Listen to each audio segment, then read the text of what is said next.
Welcome,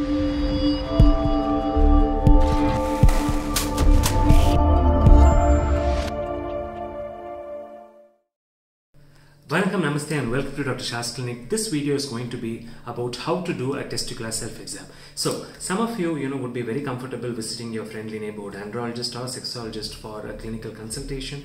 Maybe some of you are maybe going through a male fertility or a sexual health problem, or you may just be worried about, the size of your testis. So, what's very important here is if you're in a situation where you cannot actually meet a doctor near you, the best thing you can do for yourself right now is doing a testicular self-exam. So how do you do a testicular self-exam? Guys, it's very, very simple.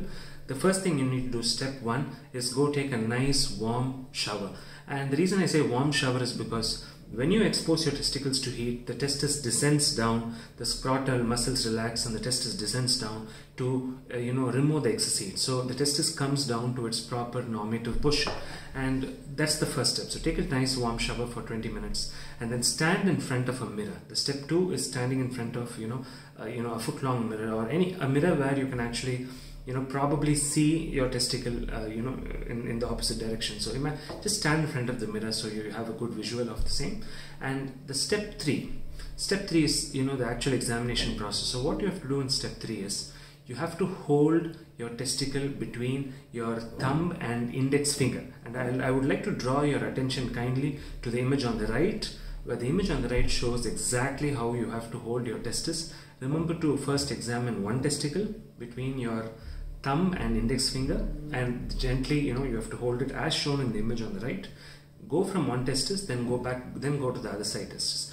And what's very important is, with respect to a testicular exam, if you notice the presence of lumps, lumps which are not on the skin per se, but lumps that are deeper inside the organ, so you need to hold the testis and gently roll it. So feel the cord, feel the epididymis, feel the overall structure of the testis. If you notice the presence of lumps that are deeper to the skin, please visit an andrologist near you, because that could be a sign of testicular cancer, or it could be a cyst, or it could be anything else. You have to do an ultrasound scan to rule out if there's a problem there. So remember that any abnormal lump that you see, especially lumps that are not painful, is something you should definitely get checked with a medical doctor, or especially an andrologist. So that's one thing.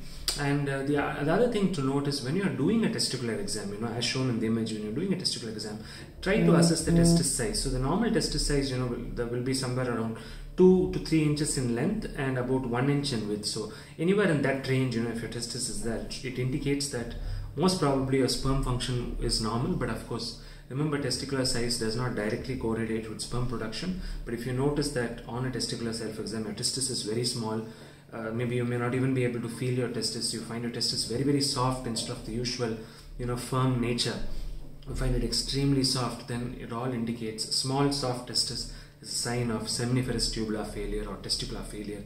You have to visit an andrologist near you.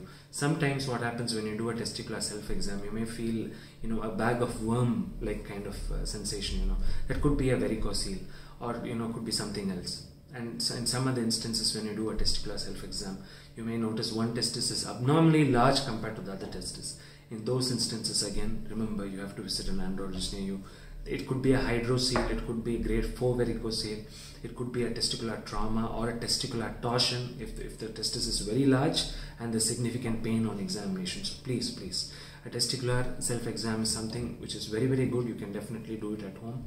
And I hope you enjoyed this video. I hope that you found this video informative. And please share this video with all your friends and loved ones. Please like, comment and subscribe. This is Dr. Shah, and I'll see you soon with another video.